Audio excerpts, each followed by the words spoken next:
नमस्कार दोस्तों, आज की वीडियो में हम उपन्यास विधा के बारे में जानेंगे जो कि गद्य की एक महत्वपूर्ण विधा है।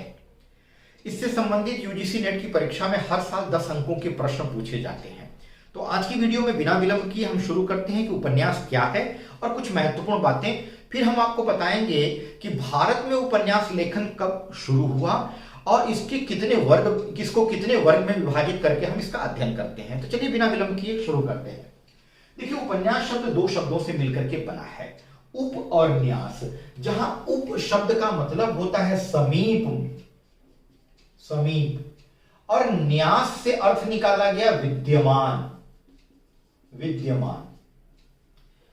तो ऐसी उपन्यास, अब इन दोनों शब्दों को मिलाकर के एक अर्थ निकाला गया कि जब लेखक अपने आसपास विद्यमान चीजों के बारे में लेखन करता है तो वह क्या है, उपन्यास। विस्तार से, ठीक है। यहां उप का मतलब मैंने बता दिया समीप और न्यास का मतलब विद्यमान है। भारत में जो उपन्यास का लेखन कार्य हुआ, इसको अगर अच्छी तरह से हमें समझना है तो इसमें हमें प्रेमचंद्र, मुंशी प्रेमचंद जो हम कहते हैं जिनको, उनको आधार बना करके अध्ययन करना पड़ेगा। क्योंकि मुंशी प्रेमचंद के पहले भी कुछ विद्वान रहे हैं, कुछ लेखक रहे हैं जिन्होंने उपन्यासों का लेखन कार्य किया। फिर वह पीरियड आता है, वह समय आता है जो कि मुंशी प्रेमचंद का था। और मुंशी प्रेमचंद के बाद भी कुछ ऐसे लेखक रहे हैं, विद्वान रहे हैं हिंदी के, जिन्होंने उपन्यास गद्य विधा में लेखन कार्य किया है। तो इसको समझने के लिए उपन्यास का लेखन समझने के लिए, उपन्यास साहित्य को समझने के लिए हमें जानना पड़ेगा तीन वो वर्ग जो कि हमने आपको बताए, प्रेमचंद के पूर्व, प्रेमचंद युगीन और प्रेमचंद के बाद।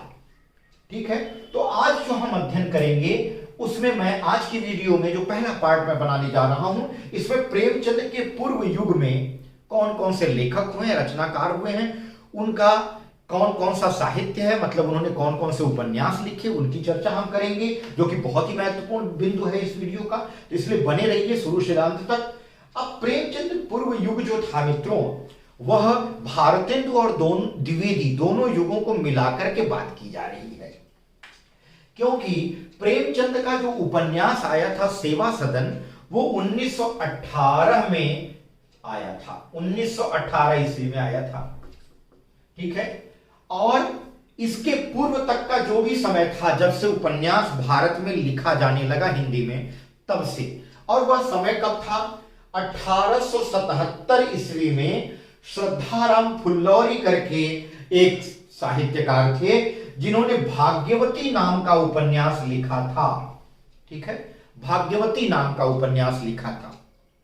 यह हालांकि मौलिक उपन्यास नहीं था, इसमें बांग्ला उपन्यास की कॉपी झलकती है, इंग्लिश उपन्यासों की कॉपी भी थोड़ा बहुत झलकती है, लेकिन कुल मिलाकर के इसमें बांग्ला का प्रभाव ज्यादा था इनके श्रद्धाराम फुल्लौरी के उपन्यास में, इसलिए इनका मौलिक उपन्यास नहीं कह सकती। 1877 ईस्वी में, ठीक है, तो पहला हिंदी उपन्यास 1877 में श्रद्धाराम फुल्लौरी का भाग्यवती से शुरू होता है। भले ही वो मौलिक नहीं था, लेकिन था तो उपन्यास, इसलिए समय सीमा 1877 ही हम मान करके चलें तो ज्यादा बेटर है। 1877 से लेकर के 1918 ईस्वी तक। अब इसमें दो पीरियड आ जाते हैं, यहां से लेकर के यहां तक का जो समय था वो दो युगों का समय था। कौन कौन सा युग, भारतेंदु युग और द्विवेदी युग। क्योंकि भारतेंदु युग मित्रों, आप अच्छी तरह से जानते हैं कि 1900 में समाप्त हो गया था।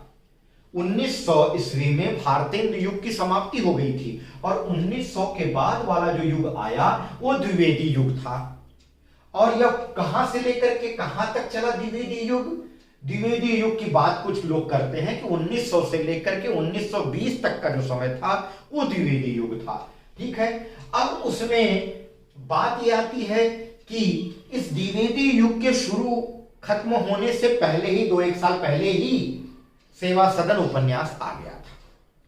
तो एक तरह से देखें तो भारतेंदु युग और द्विवेदी युग का जो ये पीरियड था, ये ये प्रेमचंद के पूर्व का युग था एक तरह से देखें तो इसलिए द्विवेदी युग जब समाप्त हुआ उसके 2 साल पहले ही, एक तरह से मान लें 1918 में ही प्रेमचंद का उपन्यासों वाला युग आ गया।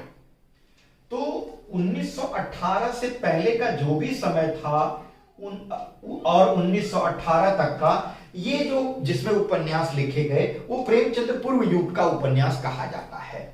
अब हम बात करते हैं, उपन्यास भारत में पहले नहीं लिखा जाता था। पहले तो नाट्य विधा लिखी जाती थी, नाट्य विधा में रचनाएं की जाती थी, ज्यादातर देखने को मिलता था। ठीक है, कहानियां लिखी जाती थी, यह भी देखने को मिला है। ठीक है, तो ये तो प्राचीन विधाएं थी और गीत लिखे जाते थे या काव्य लिखे जाते थे, कविताएं लिखी जाती थी। तो ये जो ऐतिहासिक नैसर्गिक विधाएं हैं, नैसर्गिक विधा मतलब वह विधा जो अपने आप चालू हो गई, नाटक। ठीक है, नाटक एक नैसर्गिक विधा है, व्यक्ति जो कुछ भी अपने जीवन में करता है वो एक नाटक के स्वरूप में है। तो इस विधा में रचना काल बहुत पहले से चला आ रहा था। ठीक है, नाटक में रचना तो हम कह सकते हैं भरत मुनि से स्टार्ट हो गई थी। अब इसके बाद काव्य लिखे गए, काव्य के अलावा कहानियां लिखी गई। अब बात आती है उपन्यास भारत में कब शुरू हुआ, वो भी हिंदी में। देखिए, उपन्यास जो विधा है यह एक आधुनिक काल की देन है। यह भारत के लिए एक आधुनिक काल की देन है उपन्यास विधा। उपन्यास विधा का विकास और उद्भव यूरोप में हुआ था। यूरोपीय कंट्रीज जो हैं, यूरोपियन हम कह सकते हैं देश, वहां इस विधा की शुरुआत सबसे पहले की गई थी। 18वीं शताब्दी के अंत तक यूरोप के विभिन्न भागों में उपन्यास साहित्य का विकास हुआ था। भारत में सर्वप्रथम उपन्यास विधा बांग्ला साहित्य में आई। कारण बता देता हूं उसका ये भी, क्योंकि ज्यादातर जो अंग्रेज राइटर थे, अंग्रेज साहित्यकार, वो उपन्यास विधा जिसको हम नॉवेल कहते हैं अंग्रेजी में, वो वहां पर पहले से ही शुरू हो गई थी उनके देशों में। अब आप जानते हैं कि भारत में सबसे पहली राजधानी अंग्रेजों की बनाई गई थी कहां? पश्चिम बंगाल को। तो जाहिर सी बात है कि वहां पर उन लोगों ने अपनी राजधानी बनाई तो उन लोगों, वहां के रहने वाले लोगों पर उनके द्वारा लिखी गई चीजों का असर ज्यादा पड़ा। इसलिए बंगाल में सबसे पहले हम कह सकते हैं कि भारत में सर्वप्रथम ये उपन्यास विधा लिखने की शुरुआत पश्चिम बंगाल में बांग्ला साहित्य में आई है। बांग्ला भाषा में सबसे पहले उपन्यास विधा लिखी जाने लगी। 1877 ईस्वी में श्रद्धाराम फुल्लौरी जी ने भाग्यवती उपन्यास लिखा था, जो कि हिंदी में लिखना चालू हुआ था। हालांकि उसे हम पहला उपन्यास नहीं मानते। उसका कारण क्या है कि उन्होंने कहीं से इस विधा की जो कला है, शिल्प है, वो चोरी की थी, या चोरी ना कह करके हम कह सकते हैं कि कहीं से नकल की थी। और वो कहां से थी? बांग्ला साहित्य से थी। ठीक है, लिखने की जो शैली थी, सारी चीजें थी, वो बांग्ला साहित्य से उन्होंने ग्रहण की थी। तो उनका मौलिक उपन्यास नहीं कहा जा सकता, उसमें कई और विवाद हैं, उसके बारे में हम अभी चर्चा नहीं कर सकते। मौलिक उपन्यास की दृष्टि से अगर देखा जाए तो लाला श्रीनिवास दास का, आचार्य रामचंद्र शुक्ल भी इस बात को प्रमाणित करते हैं कि लाला श्रीनिवास दास का परीक्षा गुरु जो था वो हिंदी का सबसे पहला मौलिक उपन्यास था, जो इनके 5 साल बाद लिखा गया, 1882 ईस्वी में लिखा गया। हालांकि हिंदी में उपन्यास लेखन का कार्य सबसे पहले श्रद्धाराम फुल्लौरी के द्वारा स्टार्ट हो चुका था। तो अगर पीरियड के हिसाब से देखें तो 1877 में इसकी शुरुआत हो चुकी थी। इसलिए प्रेमचंद्र युग का जो शुरुआत थी, प्रेमचंद्र के पूर्व उपन्यास साहित्य, हिंदी में उपन्यास साहित्य लिखने की जो शुरुआत थी वो 1877 से शुरुआत मान सकते हैं, क्योंकि श्रद्धाराम फुल्लौरी ने हिंदी में उसको लेखन कार्य चालू कर दिया था। वो भले ही अनुदित लिखे हो, वो भले ही उनका मौलिक उपन्यास न रहा हो, वो अलग बात है, लेकिन मौलिक उपन्यास की दृष्टि से अगर देखें तो लाला श्रीनिवास दास का परीक्षा गुरु पहला था। हिंदी का प्रथम मौलिक उपन्यास इसको माना जाता है, परीक्षा गुरु को। बांग्ला अनुदित उपन्यासों का ज्यादा चलन इस प्रेमचंद युग के पूर्व हुआ। प्रेमचंद्र के युग के पूर्व, प्रेमचंद्र से पहले के जो साहित्यकार थे वो ज्यादातर जो उपन्यासों की रचना किए वो बांग्ला में लिखे हुए किसी उपन्यास को ट्रांसलेट इन्होंने किया, या इंग्लिश में लिखे हुए किसी को ट्रांसलेट किया, ऐसा देखने को मिलता है।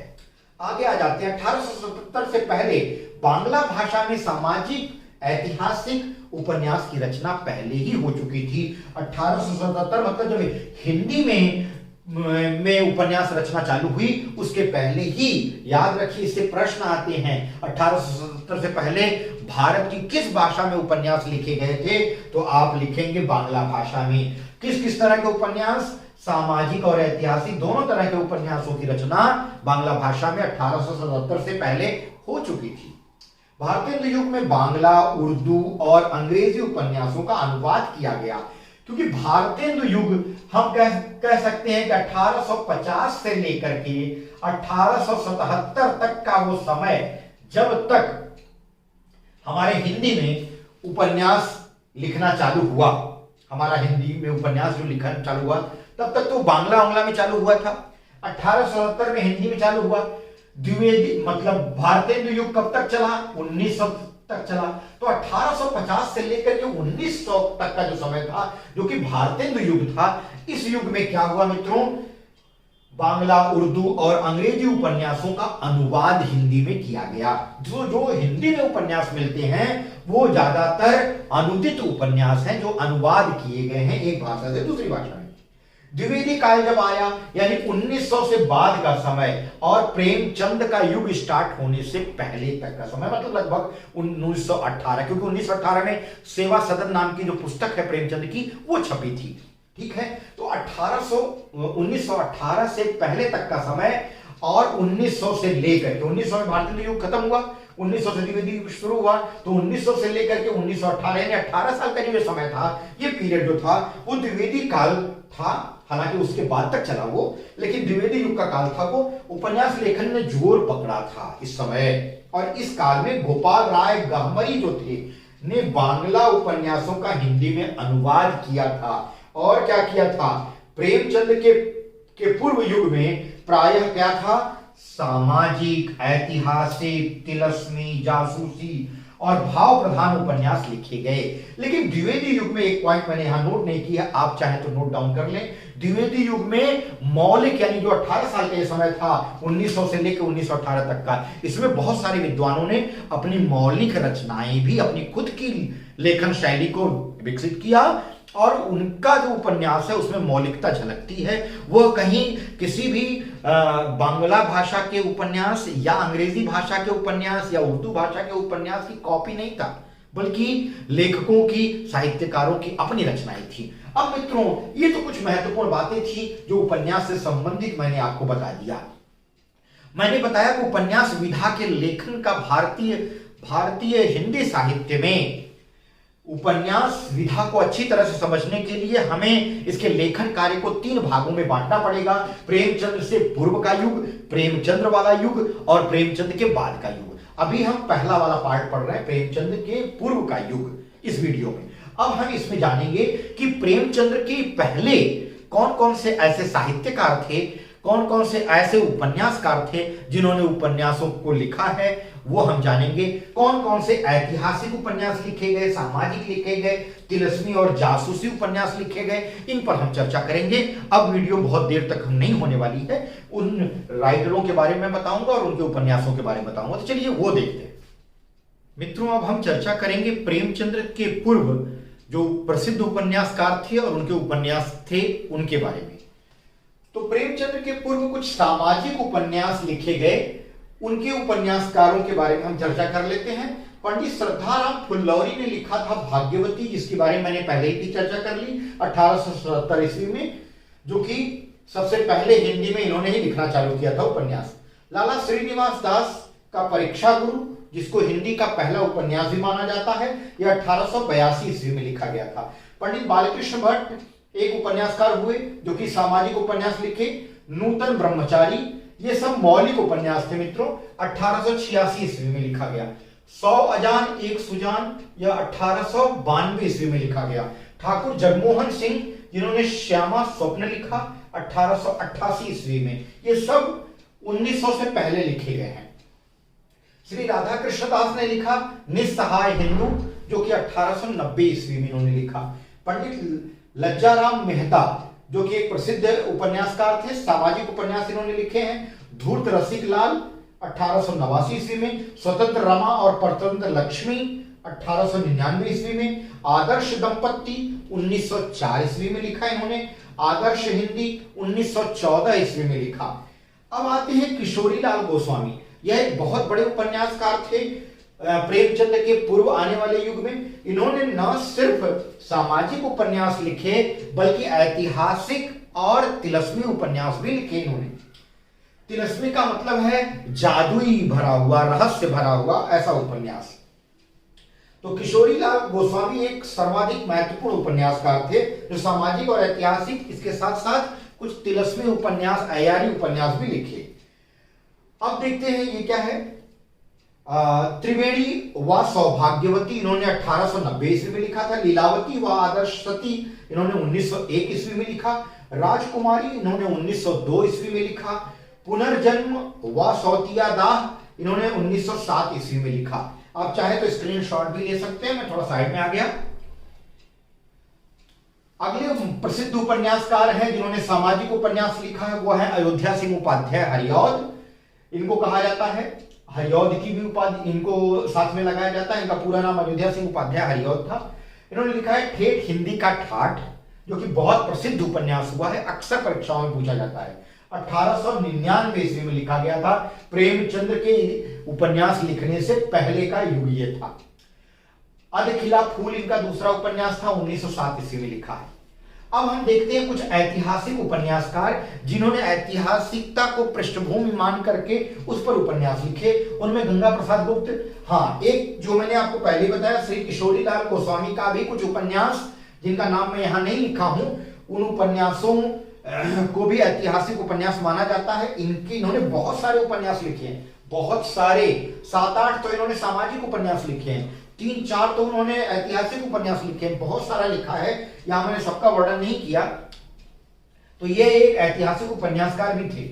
ऐतिहासिक उपन्यासकारों में दूसरे हैं गंगा प्रसाद गुप्त जिन्होंने लिखा नूरजहां। नूरजहां टॉपिक आप समझ सकते हैं कि इतिहास से संबंधित है, इसलिए यह एक ऐतिहासिक उपन्यास था। 1902 ईस्वी में लिखा गया। वीर पत्नी, इन्होंने किसी न किसी राजा की वीर पत्नी के बारे में यहाँ पे चर्चा की है, 1903 ईस्वी में लिखा गया। हमीर जो कि एक बहुत बड़े राजा थे, 1903 ईस्वी में लिखा गया। कुमार सिंह सेनापति 1903 ईस्वी में लिखा गया।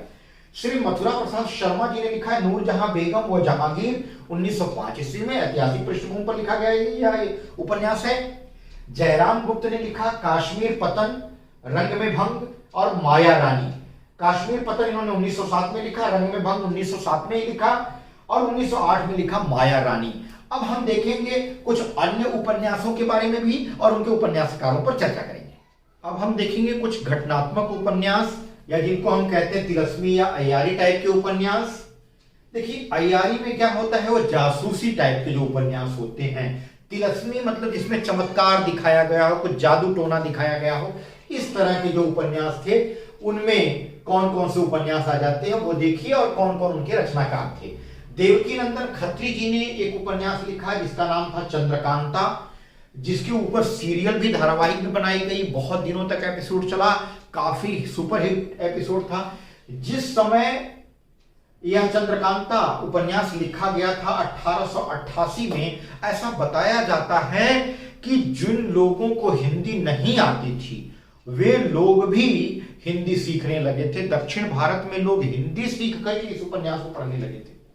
इतना ज्यादा क्रेज था, इतना ज्यादा यह लोकप्रिय हुआ था उपन्यास, इसकी बहुत सारी प्रतियां बिकी थी और इससे प्रभावित होकर के उन्होंने दूसरा उपन्यास लिखा चंद्रकांता संतति, जो कि 24 भागों में यह उपन्यास है और यह 1896 ईस्वी में लिखा गया था। चंद्रकांता बहुत ज्यादा प्रसिद्ध हुआ था, इनका जो उपन्यास था। नरेंद्र मोहिनी 1894 ईस्वी में इन्होंने लिखा। वीरेंद्र सिंह 1895 ईस्वी में लिखा था। तो चंद्रकांता जो है वह एक तिलस्मी उपन्यास था जो कि बहुत ज्यादा धूम मचा दिया था इस तरह के उपन्यास में, जो कि प्रेमचंद्र के समय से पहले लिखा गया उपन्यास है। दूसरे उपन्यासकार हैं बाबू दुर्गा प्रसाद खत्री। अब दुर्गा प्रसाद खत्री जी देवकीनंदन खत्री के पुत्र थे।